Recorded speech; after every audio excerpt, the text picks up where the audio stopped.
There is this false impression that I keep seeing people on social media and even mainstream media now, some of them very educated or learned people, making about the politics of our country here in Kenya.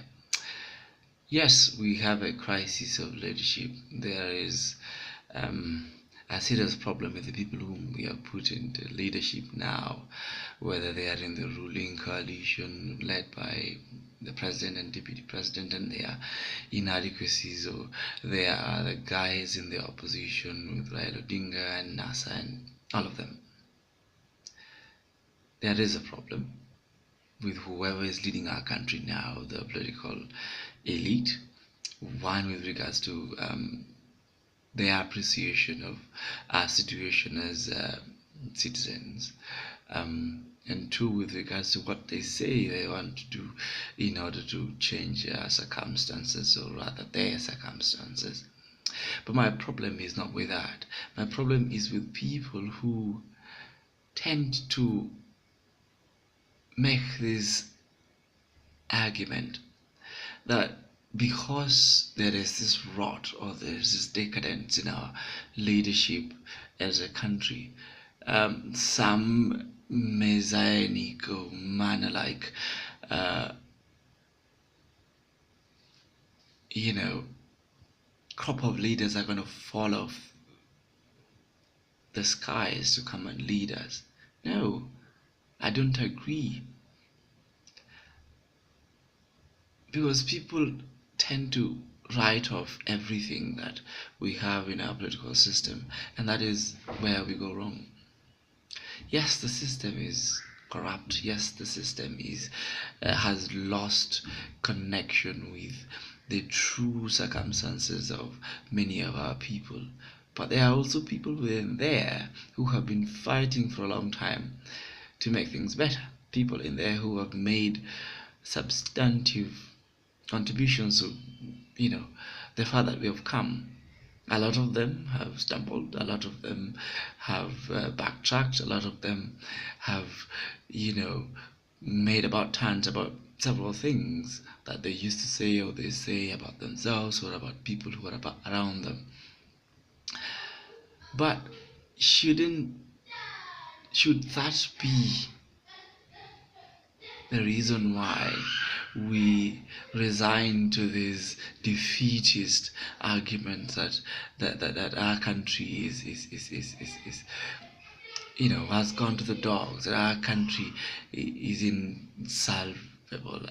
I mean, I do think there are people in our political system right now who perhaps because of the way our politics is done, they find themselves within a political framework that is not sufficient, that is not ideal.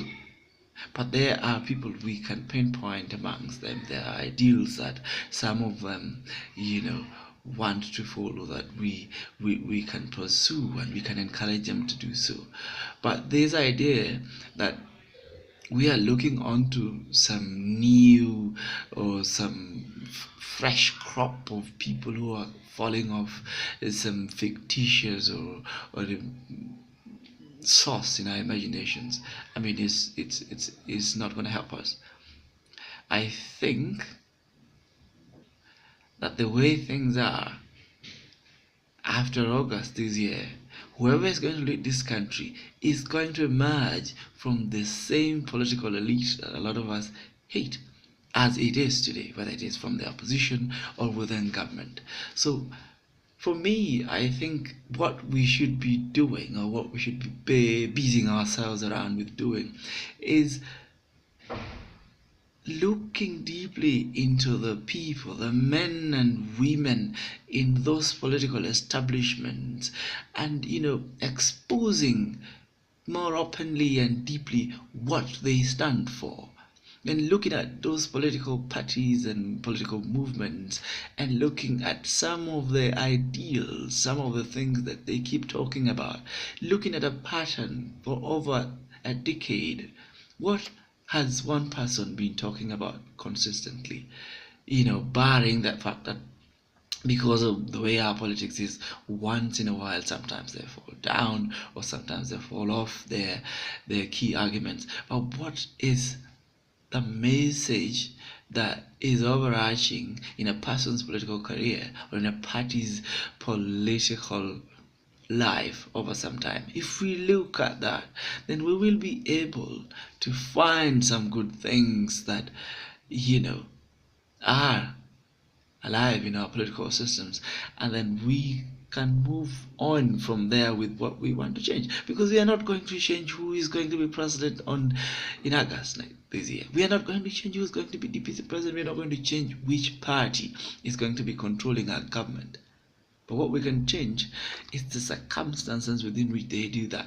What we can change is the people who are influential, who are vocal, who are informing the policies and the plans and the strategies that either of those political systems elect to focus on. So let us get off this naive argument, this naive position that we are waiting for some, rapture of sorts, that someone is going to wake up from their slumber, or we are going to have some sort of revolution, that then we are going to get a fresh crop of leaders, or we are going to get a new framework of political, behavior that will take us to where we want to be. What we have is what we have. What we need to do is to, look deeply into them